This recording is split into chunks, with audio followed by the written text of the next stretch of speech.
We start now with Florida's healthcare crisis. From general practice to specialists, it can take months to get appointments at some doctor's offices. It's a problem now, and it's predicted to get worse as the population grows. Florida is expected to be short 18,000 physicians by 2035. For patients, the long waits can be annoying, sometimes worrisome. It's also concerning for physicians. Dr. Snigdha Ayla is a resident working at a family medicine program at Lee Health in Fort Myers. So I have patients that, when I meet them for the first time, tell me that they've waited 4 months to get in to see me.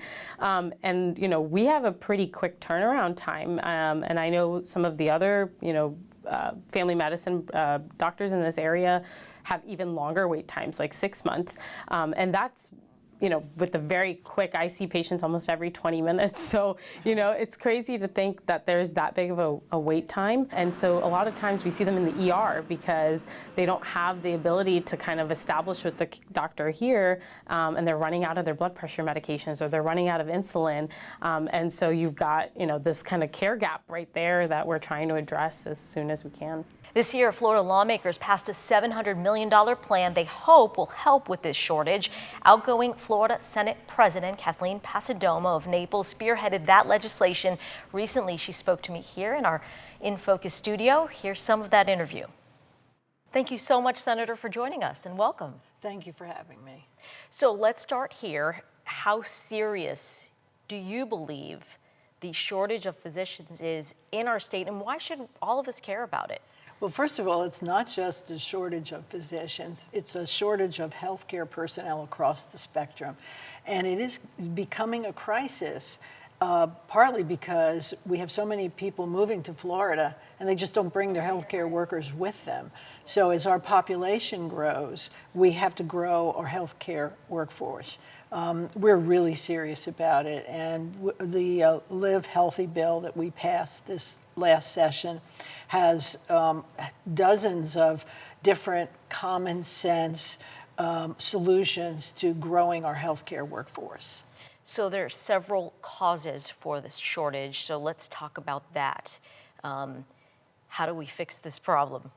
Well, one of the biggest issues is, and it's been this way for a while, we have our students graduating from medical school, and there aren't enough residency slots for them in Florida, so they've left our state. And once that happens, you put down roots and grow families, you don't come back. So our goal is to make sure that we have additional residency slots throughout the state for graduates from medical school. And it's not just residency slots at hospitals. We're looking at community health care centers and clinics, so that there's a training for people as they graduate from medical school to start hitting the ground running and working in Florida. One of the other things that we're doing to grow our healthcare workforce is loan forgiveness for those who are in debt. For it's very expensive to go to medical school. If they would go to an underserved or rural community, and it's not just for physicians. We're doing that for all healthcare personnel. So obviously you spearheaded the Live Healthy legislation. Where do you think it's going to have the most impact? Obviously, you talked also about nursing. We know nursing is a huge problem area. Right. Where do you think the legislation is going to be, most effective, have the biggest impact? Well, I think over time it will be in our rural communities. Unfortunately, in our state, there are some communities that do not even have an obstetrician. So if if a woman is delivering a baby, sometimes she have to go 50, 60 miles to a hospital to have their child.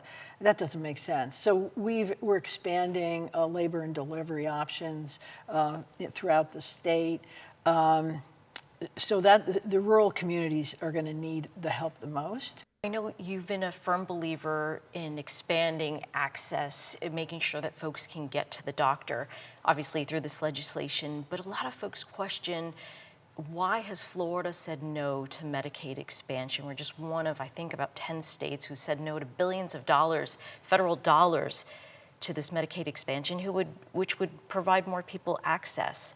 Well, I think there's a misconception, a misperception of the status of Medicaid at this point, and it's not free money.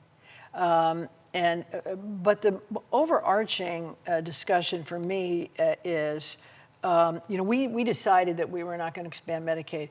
Even if we had, it wouldn't have made a difference. If you don't have enough healthcare personnel to deliver healthcare to you, to a population, whether you have the best insurance in the world, whether you're a billionaire who could afford to pay cash, whether you have no insurance, whether you're on Medicaid, Medicare, it doesn't matter. Because if there's nobody to provide the healthcare, it doesn't matter. So for me, the focus is we need to bring up our healthcare system, the delivery of system, access to healthcare. We're doing a lot of programs through our free and reduced clinics and working with our partners on the federally qualified healthcare clinics. So there's a lot of misunderstanding of what we do provide and what we will be providing in Florida. Senator Passidomo, thank you for your time. Thank you. It's been a pleasure. Now, the clinic where Dr. Isla works is one of the programs trying to reduce the shortage of primary care doctors in the region. Lee Health partnered with Florida State University on this residency program. Doctors who have just finished medical school spend 3 years at Lee Health. They hope this time there will encourage them to stay in the region and continue their practice here.